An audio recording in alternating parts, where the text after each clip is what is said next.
அப்புறம் இது விசாரணை கைதி அப்படின்றதால இந்த விசாரணை சொல்றேன் நான். முதல்ல குழந்தைகளுக்கு, அதாவது இப்போ உள்ள குழந்தைகளுக்கு செல்போனை காமிச்சு அதில் உள்ள ரீல்ஸை காமிச்சு தான் சோறு ஊட்டிட்டு இருப்பாங்க. தெரியாதனமாக நம்ம சிஎம் விஜய் சார் ஒரு அறிக்கை ஒன்று கொடுத்துட்டாரு. இனிமே டாஸ்மார்க்ல 10 ரூபா பணம் வாங்க மாட்டாங்க எக்ஸ்ட்ரா அப்படின்னு. அது சொன்னதுதான் சொன்னாரு. ஆனா இப்போ எல்லாரும் அந்த வீடியோ எடுத்து போட்டுட்டு இருக்காங்க. வேணும்னு அந்த கடைக்கு போறது, அவங்க கிட்ட வம்பு பண்றது, வம்பு பண்ணி அது ஒரு வீடியோவா எடுக்கிறது. எதுக்கு நீ 20 ரூபா வாங்குற, 10 ரூபா திருப்பி கொடுத்தாங்க, அந்த பாட்டில் திருப்பி கொடுத்தா 10 ரூபா திருப்பி கொடுத்துருவோம் இப்படின்னு சொல்லி வம்பு பண்ணிக்கிட்டு இருக்காங்க. அதாவதுங்க, எல்லாத்துக்குமே அரசாங்கம் உங்க பின்னாடியே வராதுங்க. நமக்கு தான் சுய ஒழுக்கம் வேணும். புரியுதுங்களா? உங்களுக்கு தெரியுது இல்ல, தண்ணி அடிச்சாக்க அது உடல் நலத்துக்கு கேடுன்னு தெரியுது.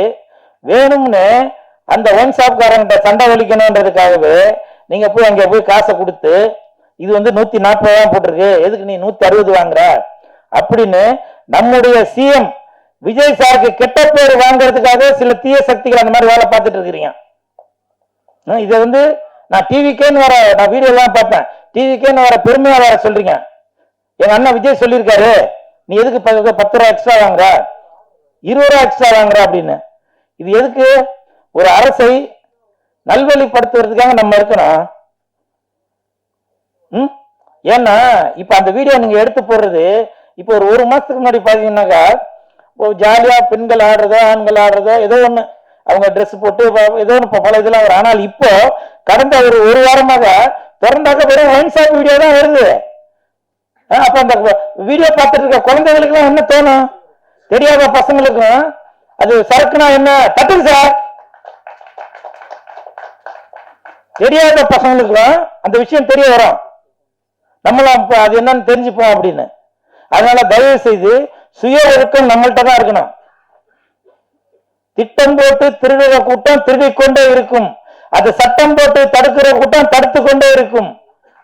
திருடனாய் பார்த்து திருந்தாவிட்டால் திருட்டை ஒழிக்க முடியாது. அப்ப சொன்னீங்க எதனா ஒண்ணு தப்பு நடந்துச்சுனாக்க இது திமுகவோட வேலை அப்படின்னு, செந்தில் பாலாஜியோட வேலை அப்படின்னு சொன்னீங்க. இப்ப நீங்க யாரை குறை சொல்லுவீங்க? அதனால தயவு செய்து அந்த தீய பழக்கத்தை விட்டுருங்க. நீங்க வீடியோ போடுறதுக்காக நீங்க ஒன் ஷாப்புக்கு போறீங்களான்னு தெரியல. அப்ப 10 ரூபா வாங்கினாரு செந்தில் பாலாஜின்னு சொன்னீங்க, இப்ப 20 ரூபா வாங்குறாங்க அப்படின்னு அது ஒரு தவறான குற்றச்சாட்டை சொல்லிட்டு இருக்கீங்க. உங்களுடைய அந்த வீடியோ பார்க்கும்போது பொதுமக்களை விடுங்க, உங்களுடைய அம்மா அப்பா, உங்களுடைய மகன்கள் மகள்கள் அக்கா தங்கச்சி எல்லாரும் பார்க்க மாட்டாங்களா? அந்த சூடு சொர்ணம் உங்களுக்கு வேணாமா?